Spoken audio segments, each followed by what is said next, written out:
Selepas gerbang tol Palimanan, Sarju tidak bisa menahan rasa kantuk yang sudah ditahan sejak tadi. Terjebak macet hingga berjam-jam di daerah Karawang membuat jadwal perjalanannya berantakan. Tidak mungkin lagi baginya untuk mengejar acara pagi di Semarang. Aku sudah ingatkan, kita berangkat sore saja. Ini berangkat tengah malam, omel Sila istrinya.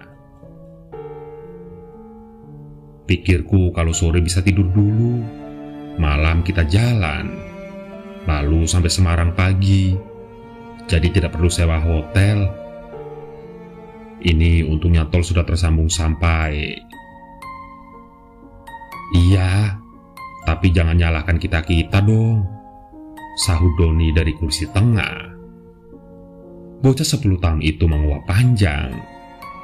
Sementara Amel adiknya sudah tertidur pulas di sebelah Doni sejak mobil keluar dari garasi.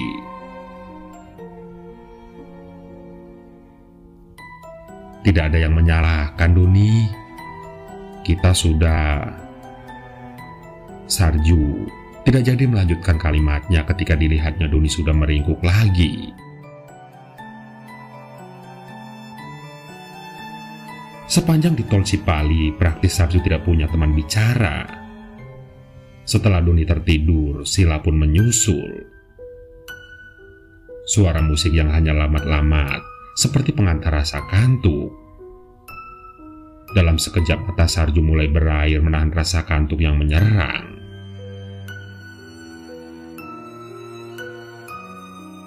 Sarju tetap memaksakan diri hingga pintu tol Palimanan.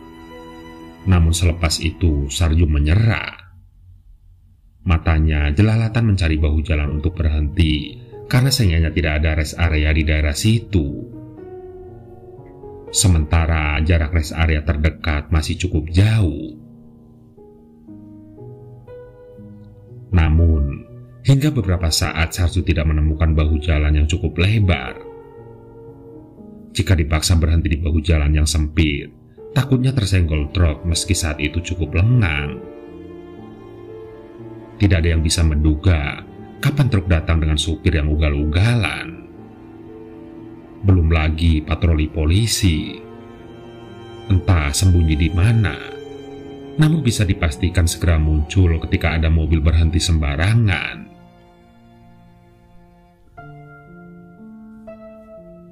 Di saat Sarju mulai putus asa, mata redupnya menangkap layar Videotron yang menawarkan kopi dari perusahaan waralaba terkenal.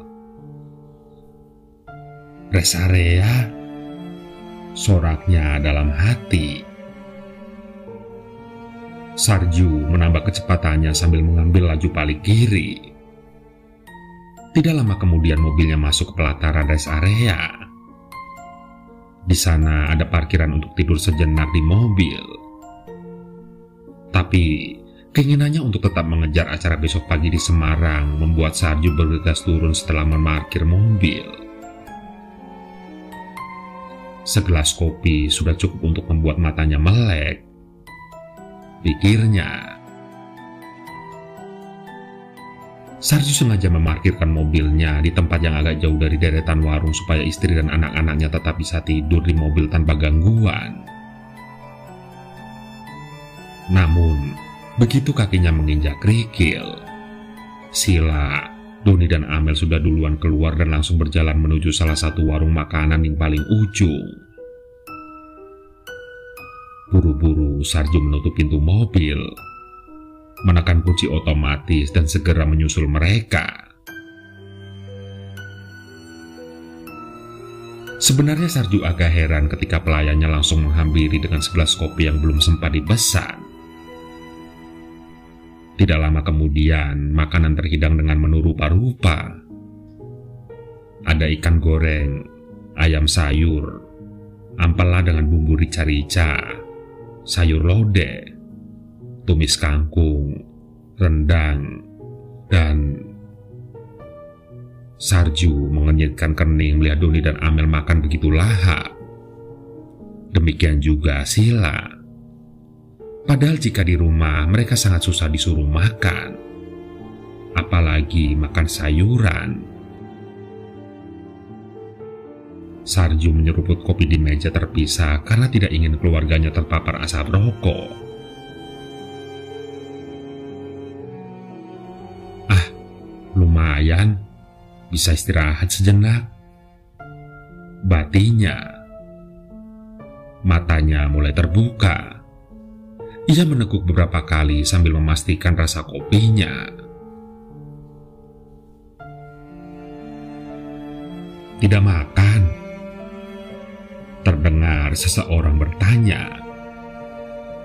Sontak saja Sarju mencari asal suara itu karena yakin bukan Sila yang menawarkan. Istrinya tengah sibuk menghabiskan daging bebek bakar. Sebenarnya, Sarju tadi hampir tertawa melihat Sila seperti anak kos yang sudah sebulan hanya makan mie instan, sehingga semua hidangan dilahapnya. Oh, tidak, nanti saja, kata Sarju setelah mendapati perempuan mungil menepuk pundaknya. Mungil. Sarju menoleh kembali untuk memastikan pandangannya. Namun perempuan itu sudah tidak ada.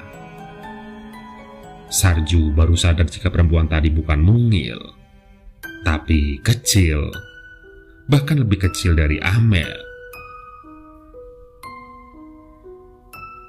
Setelah menghabiskan kopi dan Sila selesai membayar makanan di kasir, Sarju buru-buru menghabiskan kopi dan bergegas meninggalkan warung. Sebersih tanya masih menggayut di pikiran.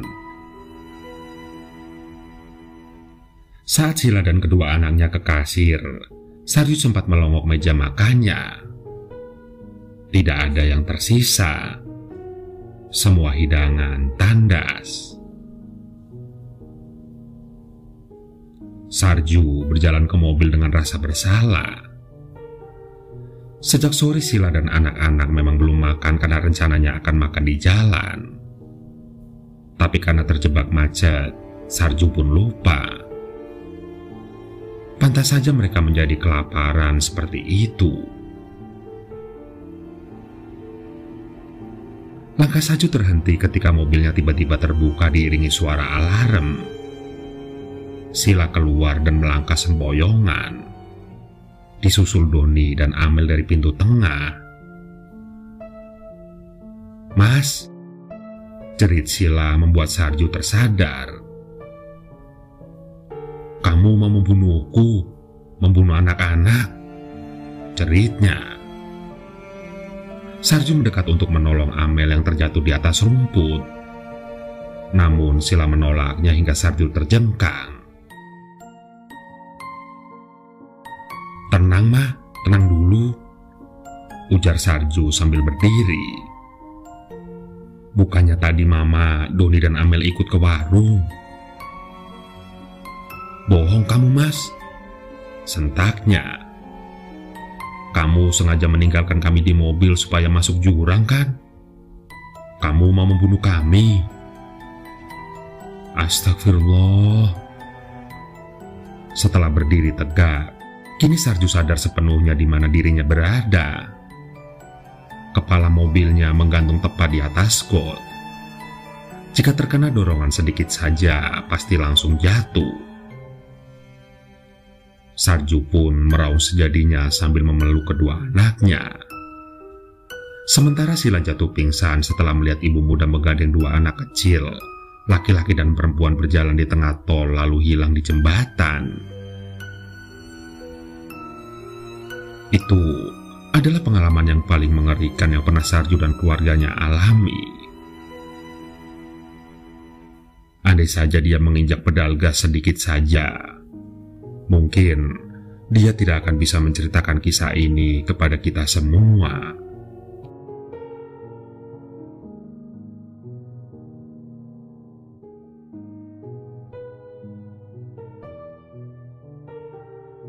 Musim mudik kali ini sungguh berbeda bagi Andri.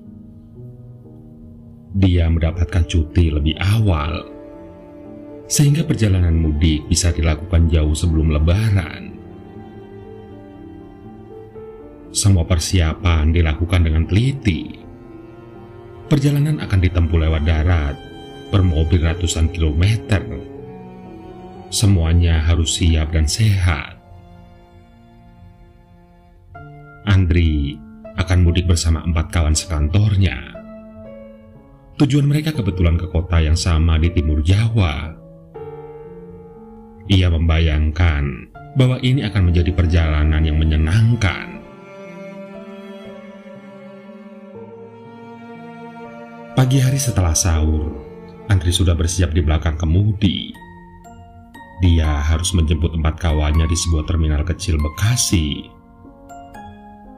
Penjemputan pun berjalan lancar. Perjalanan melalui tol juga tidak terkendala sama sekali. Tidak ada macet. Suasana riang menyelimuti sepanjang perjalanan 5 sekawan ini. Bila terus selancar ini, maka sore hari mereka akan memasuki perbatasan tengah timur Jawa. Mereka bisa bergantian setir. Tidak perlu berhenti kecuali untuk berbuka dan sahur nanti. Percakapan sepanjang jalan banyak diisi topik berwarna. Mulai dari situasi politik ibu kota, intrik di kantor, hingga cerita-cerita misteri. Topik terakhir inilah yang bertahan lama jadi bahan perbincangan di mobil.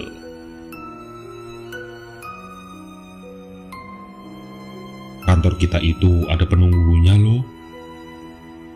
Tempat kosku juga seram. Rumah lama bekas Belanda sih. Kita sebaiknya berhenti di rest area kalau malam. Atau paling tidak istirahat di SPBU melewati malam sebelum melanjutkan perjalanan. Iya benar, banyak cerita-cerita yang tidak enak jika kita melewati malam di beberapa daerah. Itulah percakapan mereka yang saling menimpali satu sama lainnya. Andri tersenyum di kulum. Ada-ada saja batinnya. Sepanjang jalan yang mereka lalui sangat ramai lalu lalang kendaraan. Pada juga dengan rumah-rumah. Kecuali mungkin saat mereka harus melewati Alas Roban, salah satu bagian hutan yang masih tersisa di Jawa. Pukul 2 dini hari, Andri yang kebagian pegang kemudi melihat mereka sudah melewati tempat-tempat sunyi. 3 dari 4 kawannya sudah tenggelam dalam tidur yang nyenyak. Tinggal si Handi yang masih asik mendengarkan musik dari earphone-nya. Itu pun dia sudah manggut-manggut sambil terpejam. Andri mengedip-ngedipkan matanya. Rasa kantuk mulai menyerang sedikit demi sedikit. Dia harus bisa melewati bagian sunyi ini baru berhenti beristirahat. Sekalian menunggu waktu sahur. Di liriknya, Handi malah juga sudah ngorok. Sekarang dia sendirian. Beberapa tikungan masih bisa dilewati Andri dengan mulus. Daerah ini benar-benar sepi. Hanya pepohonan di kanan kiri yang terlihat samar dan gelap. Cahaya bulan bahkan tidak sanggup menerobos sela-sela tajuk yang rimbun. Pohon-pohon itu diterpa angin seakan-akan tangan raksasa hutan yang melambai kepada Andri untuk berhenti. Mata Andri semakin redup. Hampir saja melewati marka jalan kalau tidak ada suara klakson kencang mobil arah berlawanan yang menyadarkannya. Astaga! Hampir saja, pekik Andri. Andri akhirnya bisa bernafas lega saat melihat lampu-lampu terang di kejauhan. Syukurlah, aku sudah tidak tahan lagi, gumamnya. Andri kemudian menepikan kendaraannya. Dan tidak jauh dari tempat dia berhenti, ia melihat ada pasar tumpah. Orang-orang sedang hilir mudik berbelanja. Banyak sekali kios dagangan. Hanya saja tidak banyak macam yang dijual. Hanya kios baju. Iya, hampir semua kios berjualan kain dan baju. Andri memutuskan turun dari mobil. Dia perlu udara segar dan menggerakkan otot-otot tubuhnya yang kaku. Dia membiarkan temannya tidur di dalam mobil. Dia akan membangunkannya pasti pasar sahur nanti. Andri pun melihat-lihat dagangan di kios-kios jualan. Baju dan kain bertebaran di mana-mana, digantung dan dilipat menunggu sang pembeli. Tapi tunggu dulu, ada yang aneh. Kenapa semua warna baju dan kain yang dijual sama? Warna putih. Semua warna adalah putih. Andri sampai berjalan ke kios paling ujung. Dan semuanya berwarna putih. Wah, rupanya orang-orang di daerah ini tidak menyukai warna selain putih. Pikirnya waktu itu. Lantas, di mana orang berjualan kopi atau makanan? Tanyanya dalam hati. Andri celingak-celinguk. Dia tidak menemukan satupun yang berjualan makanan atau minuman. Semuanya berjualan kain dan baju. Andri mengangkat bahu tidak mengerti. Sampai akhirnya ada satu kios menarik perhatiannya karena sekarang sedang dikerubungi banyak pembeli. Andri sampai harus merobos di sela-sela banyak orang untuk melihat apa yang sedang diburu orang untuk dibeli. Andri menghentikan langkahnya sejenak. Orang-orang ini semua berbau harum yang aneh, seperti bau-bau wangi dupa bercampur dengan kemenyan.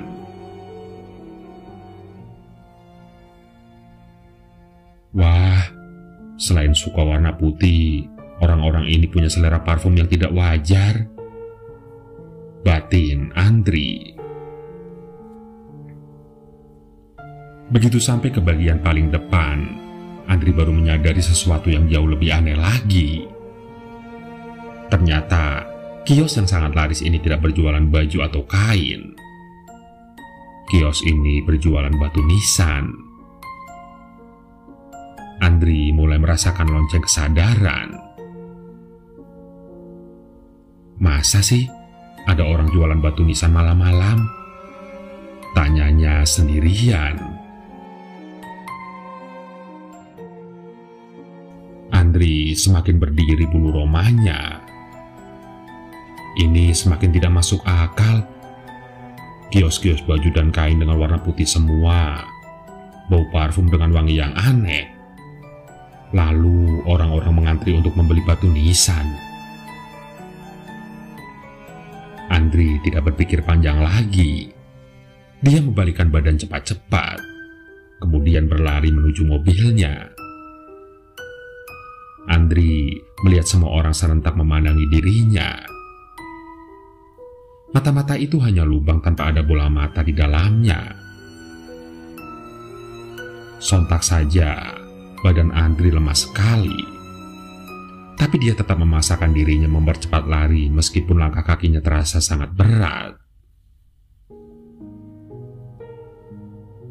Setelah tiba di mobilnya, buru-buru Andri membuka pintu mobil lalu menutupnya dengan sangat keras saking tegangnya.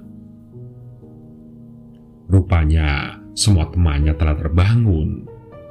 Mereka memandang Andri dengan terheran-heran. Tapi Andri mencoba cuek dan seolah tidak peduli. Segera mobil di starternya cepat-cepat. Dia menginjak gas tanpa ragu-ragu dan berlalu dari situ dengan nafas memburu.